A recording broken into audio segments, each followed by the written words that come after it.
अगर आप यह कहानी सुन रहे हैं तो पूरा सुनिए।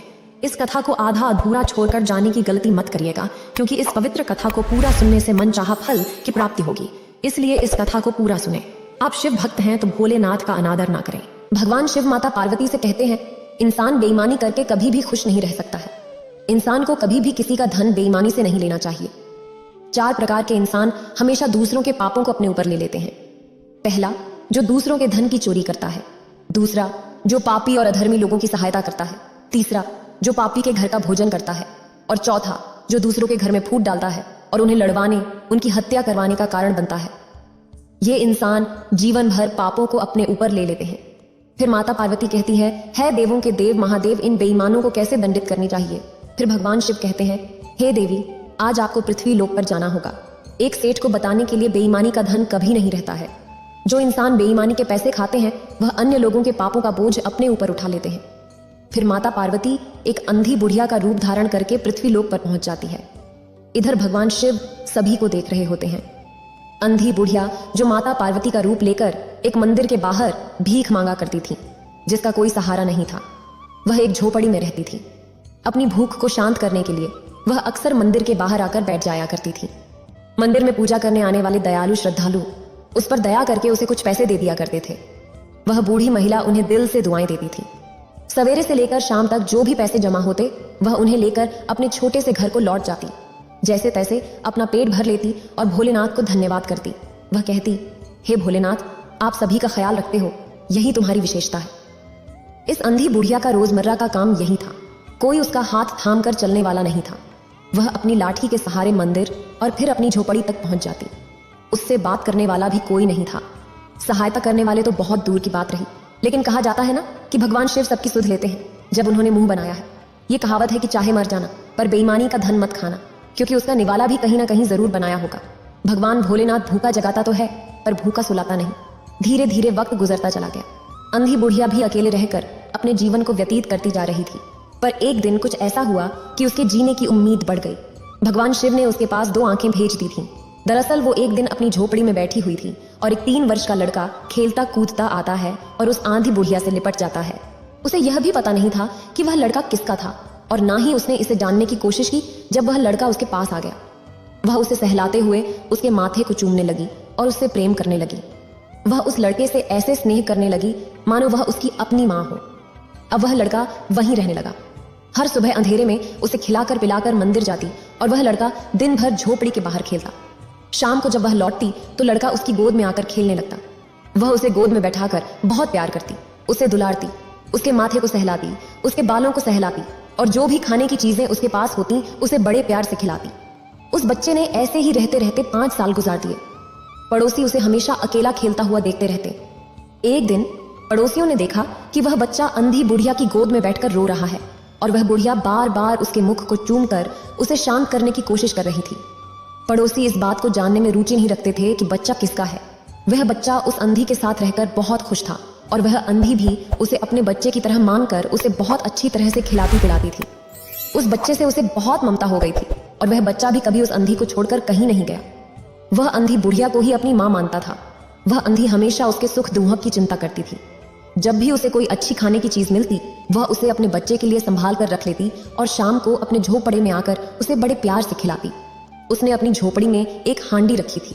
भीख में मिले पैसों में से जो पैसे बच जाती थी वो उन्हें उस हांडी में संभाल कर रख देती थी और उसे किसी चीज से सही तरह से ढक देती थी, ताकि कोई उसकी हांडी को देख न ले और उसके जाने के बाद उसे चुरा न ले जाए।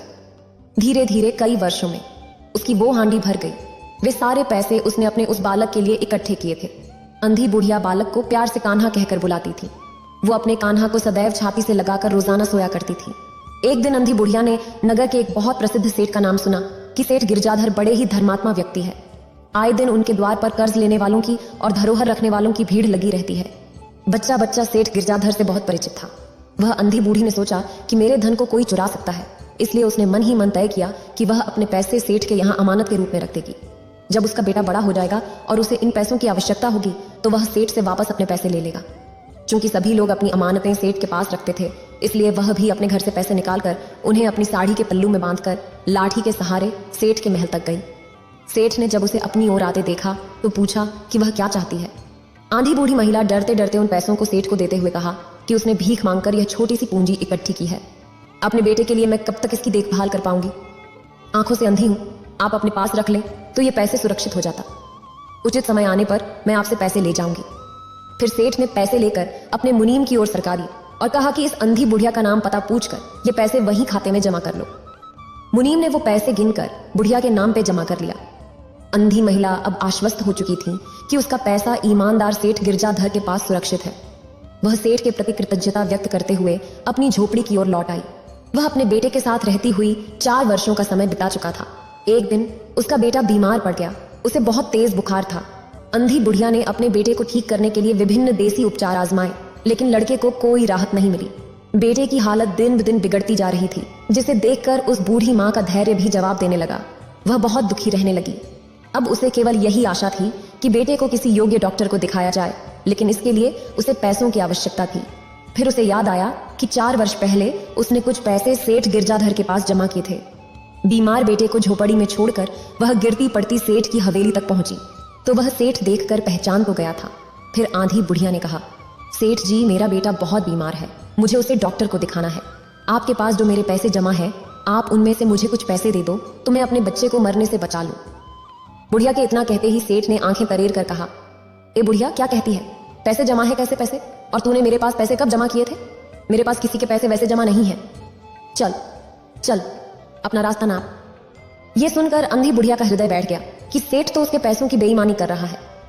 अंधी बुढ़िया ने आंसू बहाते हुए और विनती करते हुए सेठ से कहा, सेठ जी, अभी मजाक करने का समय नहीं है। मेरा बच्चा वहां मर रहा है, कृपया मुझे मेरे पैसे वापस कर दीजिए। मैं उसका इलाज करवाना चाहती हूँ। 2 साल पहले मैंने जो पैसे आपके पास जमा किए थे, बस वही वापस चाहिए। मैं तो बस अपने पैसे मांग रही हूँ, आपसे कोई कर्ज नहीं मांग रही। सेठ ने अपने मुनीम की तरफ इशारा करते हुए और धोखाधड़ी का संकेत देते हुए कहा, मुनीम जी, कृपया देखें कि क्या इस बुढ़िया ने कभी हमारे यहाँ पैसे जमा किए थे या नहीं। मुनीम ने सेठ का इशारा समझा और झूठे ढंग से खाता पलटते हुए कहा कि इस नाम की कोई महिला ने पैसे जमा नहीं कराए हैं।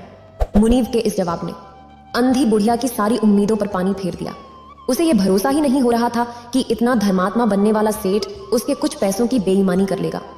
अंधी बुढ़िया वहीं अड़कर बैठ गई और रोते रोते बोली, सेठ, आप तो बड़े धर्मात्मा हो, मेरे पैसे ना सही तो अपने पास से मुझे कुछ पैसे कर्जा दे दो।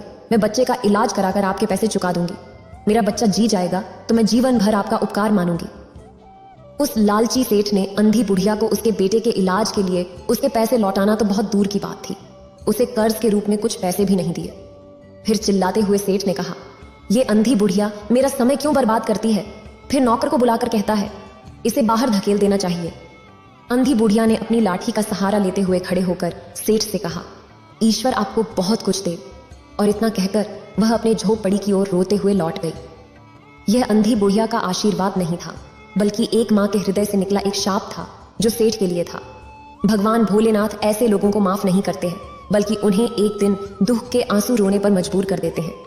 फिर अंधी बुढ़िया अपने रोगग्रस्त पुत्र कान्हा के पास वापस आ गई। धन अभाव के कारण उसका उपचार संभव न हो सका और उसकी स्थिति दिन प्रतिदिन और भी गंभीर होती गई।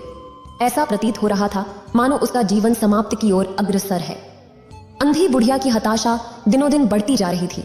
वह भगवान भोलेनाथ को याद कर रही थी और वह सेठ पर अत्यंत क्रोधित थी, किंतु शिकायत करने के अतिरिक्त वह अपने दुख का इजहार और क्या कर सकती थी, क्योंकि भगवान भोलेनाथ की जो लीला थी। वह सोच रही थी कि इतना संपन्न व्यक्ति अगर 1000-2000 दे देता तो क्या बिगड़ जाता और मैं अपने पुत्र को चिकित्सक को दिखा पाती। उसके लिए मानव जीवन इतना अमूल्य है कि मेरे पैसे वापस करना तो दूर, 1000-2000 भी नहीं दे सका। यदि मेरे पुत्र की जगह उसका पुत्र होता तो वह करोड़ों रुपए खर्च कर देता। वह केवल नाम के लिए धर्मात्मा बना फिरता है, भिखारियों की भीख तक हजम कर जाता है। पापी कहीं का, कहकर कुछ देर बैठी बैठी वो सोचती रही। फिर उसे समझ में आया कि अगर मैं अपने बेटे को वहां ले जाऊं तो हो सकता है कि बेटे की हालत देखकर उसे कुछ रहम आ जाए और मुझे कुछ पैसे दे दे। यही सोचकर वो अंधी दुखी माँ अपने कान्हा को लेकर गिरती हुई ठोकर खाती हुई सेठ की हवेली पर पहुंच गई और उसके द्वार पर बैठकर रोने लगी। बच्चे को गोद में लेकर वो रोए जा रही थी। बच्चा बुखार से बुरी तरह लहक रहा था और अंधी बूढ़ी माँ का कलेजा फटा जा रहा था। सेठ का एक नौकर किसी काम से बाहर आया था। अंधी बुढ़िया को विलाप करते हुए देख उसने यह सूचना हवेली के भीतर सेठ तक पहुंचाई। सेठ ने सेवक से कहा कि वह बुढ़िया पागल है, उसे यहां से खदेड़ दो। सेवक, जो सेठ के आदेश का पालन करता था, उस अंधी बुढ़िया के पास गया और उसे वहां से जाने को कहा, लेकिन उस अंधी बुढ़िया ने उसकी एक भी बात नहीं सुनी। सेवक ने उसे बहुत धमकाया, फिर भी वह वहां से नहीं हटी। थक हार कर सेवक सेठ के पास वापस लौट आया और कहा कि वह आंधी बुढ़िया यहाँ से जाने का नाम ही नहीं ले रही है, जैसे पत्थर की मूर्ति बन गई हो। आप ही कुछ कीजिए। सेठ की बात सुनकर सेठ गुस्से से लाल हो गया और गुस्से में दरवाजे पर पहुंचा। वहां पहुंचकर देखा कि अंधी बुढ़िया की गोद में 8 साल का लड़का बेहोशी की हालत में पड़ा है। बुखार से उसका शरीर तप रहा था। लड़के को देखकर सेठ के पैरों के नीचे जमीन खिसक गई। सेठ एकदम से आश्चर्य से भर गया। बुढ़िया के बेटे की शक्ल उसके ही बेटे से मिल रही थी, जो 8 वर्ष पहले एक मेले में खो गया था। सेठ ने अपने बेटे को बहुत खोजा था, पर उसका कहीं पता नहीं चला। उसे याद आया कि उसके बेटे की पीठ पर एक जले हुए चोट का निशान था। उसने तुरंत बालक की शर्ट हटाई तो पीठ पर जले हुए का एक बड़ा सा निशान दिखाई दिया। यह देखकर सेठ को यकीन हो गया कि वो लड़का उन्हीं का है। सेठ का चेहरा पसीने से भीग गया। उसकी आवाज में हकलाहट आने लगी और वह अपनी पत्नी को बुलाने लगा।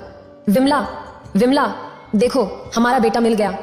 सेठ का चेहरा उस समय देखने योग्य था। उसने एक अंधी महिला की गोद से अपने बच्चे को उठाया और उसे अपनी छाती से लगा लिया। उसकी पत्नी घर के अंदर से भाग कर आई और अपने बेटे को देखकर उससे चिपक कर रो पड़ी। बच्चे का शरीर बुखार से गर्म था। सेठ ने चिल्लाते हुए नौकर से कहा, अरे जल्दी जाओ और किसी डॉक्टर को ले आओ। इस बीच सेठ बच्चे को लेकर घर के अंदर चला गया। अंधी बूढ़ी मां लाठी के सहारे खड़ी हो गई और चिल्लाने लगी, अरे पापी सेठ, तूने मेरे धन तो छीन ली थी, अब मेरे बच्चे को भी ले जा रहा है। सेठ ने जवाब दिया, नहीं नहीं, ये मेरा ही बच्चा है जो 8 साल पहले मेले से खो गया था। अब मेरा बच्चा मुझे वापस मिल गया है। मैं अपनी सारी संपत्ति बेचकर इसके इलाज में लगा दूंगा, लेकिन बच्चे को सही कराऊंगा। रोते रोते जोर से हंस पड़ी और कहने लगी, अरे पापी सेठ, ये तेरा बच्चा निकला आया तो तू सारी संपत्ति बेचकर लगाने को तैयार है। अगर मेरा बच्चा था तो तू उसे मर जाने दे रहा था। तूने इसे मारने में कोई कोर कसर तो नहीं छोड़ी। मुझसे पूछ, मैंने इतने वर्षों से इसे कैसे पाला है, और आज जो मुझसे उसे छीन कर लिए जा रहा है। इधर सेठ का बुरा हाल हो गया था। उससे कुछ करते नहीं बन रहा था, ना कुछ बोलते बन रहा था। सेठ बालक को लेकर अपनी हवेली के अंदर चला गया और अंधी बुढ़िया माँ कुछ देर वहीं खड़ी रोती रही। थोड़ी देर बाद वो लाठी टेकती हुई वह अपने घर की ओर बढ़ चली। उसे अपने बच्चे के स्वस्थ होने की आशा साफ नजर आ रही थी, परंतु अपने बेटे से दूरी का दुख उसे परेशान कर रहा था। इस दौरान सेठ ने नामी डॉक्टरों को बुलवाकर अपने बच्चे की जांच करवाई। दवा के असर से उसका बुखार चला गया और जब उसकी आंखें खुली, उसकी हालत में बहुत सुधार हुआ। वह इधर उधर देखते हुए अपनी अंधी माँ को पुकारने लगा, लेकिन वहां मौजूद भीड़ के बीच उसे अपनी माँ नहीं दिखाई दी, जिससे वह और भी ज्यादा व्याकुल हो उठा। उसने अपनी आंखें बंद कर लीं और वह फिर से बीमार पड़ गया। वो अपनी जुबान से अपनी अंधी माँ के नाम की रट लगाए जा रहा था। डॉक्टर लोग भी सब परेशान हो गए थे। सेठ को तो कुछ समझ ही नहीं आ रहा था कि क्या करूं। बालक की तबीयत फिर से बिगड़ती जा रही थी। सेठ के आंखों के चारों ओर अंधेरा सा छा गया था। सोचने लगा, मेरा एक ही बच्चा था, इतने दिनों बाद तो मिला था, वो भी इस हालत में। सेठ को लगने लगा था, उस आंधी बुढ़िया के बिना मेरा बेटा ठीक नहीं होगा। उसने फौरन अपनी बग्घी तैयार करवाई और शहर से बाहर उस बुढ़िया की झोपड़ी पर जा पहुंचा। सेठ बुढ़िया की झोपड़ी के अंदर गया था तो देखा कि अंधी बुढ़िया, जो माता पार्वती थी, वह जमीन पर पड़ी पड़ी रो रही थी। बुखार से उसका शरीर तप रहा था। सेठ ने अंधी बुढ़िया को हिलाकर कहा, तेरा बच्चा मरने के कगार पर है, कोई भी दवाई उस पर असर नहीं कर रही। वह तुझे बार बार पुकार रहा है, अब केवल तू ही उसकी जान बचा सकती है। आ, मेरे साथ चल, तुझे देखकर वह जरूर स्वस्थ हो जाएगा, मुझे पूरा विश्वास है। सेठ को विनती करते देख अंधी माँ ने उत्तर दिया, सेठ, तू यहां से चला जा और अपने बच्चे को बचा ले। अगर वह मरता है तो उसे मर जाने दो।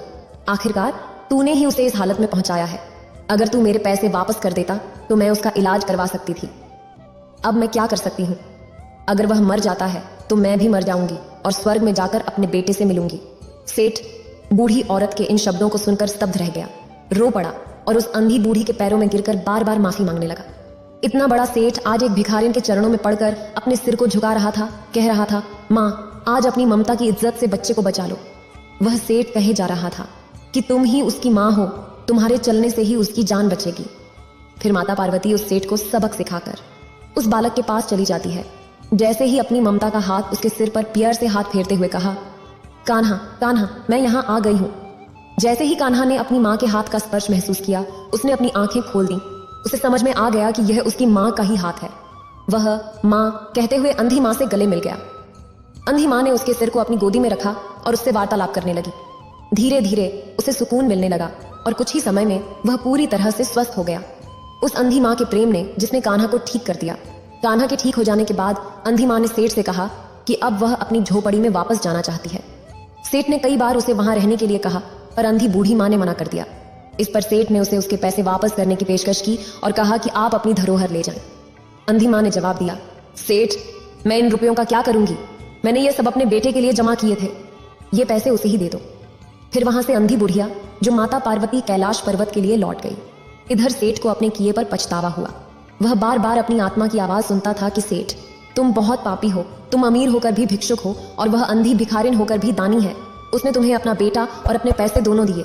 उसने तुम्हें एक महत्वपूर्ण सीख भी दी। सेठ की दौलत उस अंधी बूढ़ी भिखारिन के प्रेम के सामने निरर्थक साबित हुई। इतना कहकर भगवान शिव इस कथा को संपन्न करते हैं। इस वीडियो को बोलते समय कोई त्रुटि हो तो मैं क्षमा चाहती हूँ। उम्मीद है आप सभी को यह वीडियो अच्छी लगी होगी। अगर आप शिव के सच्चे भक्त हैं तो चैनल को सब्सक्राइब और वीडियो को लाइक करके कमेंट में हर हर महादेव लिख दीजिए।